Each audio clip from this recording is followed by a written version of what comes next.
এই বাংলাদেশের রং আগের মতোই আছে, সেই লাল সবুজ। তবে বদলে গেছে তার ক্রিয়া প্রতিক্রিয়া। এই স্কোয়াডে এখন খেলেন ইংলিশ প্রিমিয়ার লিগের প্লেয়ার, কানাডার টপ লিগের সুপার পারফর্মার, আছেন ইতালিয়ান ক্লাসিক্যাল ফুটবল আবহে বেড়ে ওঠা তরুণ তুর্কি। তাই সম্মানজনক পরাজয়ে খুশি থাকার সেই সিচুয়েশন থেকে এখন অনেকটা সামনে এগিয়ে গেছে বাংলাদেশ।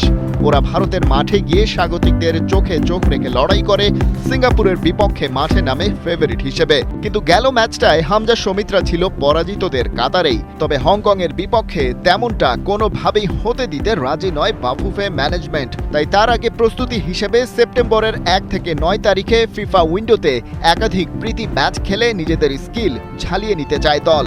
আর বাফুফেও সেই ডিল করতে শুরু করেছে আগে ভাগেই। হামজা সৌমিত্রা আশায় নিজেদের ওজনটা ভালোই বুঝতে পারে ফেডারেশন। তাই সেপ্টেম্বরের উইন্ডোতে এবারে ইউরোপে গিয়ে প্রীতি ম্যাচ খেলার পরিকল্পনা করেছিল বাফুফে। কিন্তু এই সময়ে ইউরোপে পূর্ব নির্ধারিত ব্যস্ততা থাকায় আপাতত তা সম্ভব হচ্ছে না। তবে অক্টোবরে নিজেদের ফ্রি টাইমে খেলার পাল্টা প্রস্তাবও এসেছে কয়েকটা দেশ থেকে। কিন্তু সেই টাইম স্প্যানে এশিয়ান কাপ কোয়ালিফায়ারে হংকংয়ের বিপক্ষে ব্যাক টু ব্যাক ম্যাচ থাকায় ইউরোপ ভ্রমণের পরিকল্পনা এখন বাদই দিয়েছে বাফুফে। তবে এর বাইরে বাংলাদেশের টেবিলে এই মুহূর্তে আছে দুটি দেশের আমন্ত্রণ পত্র।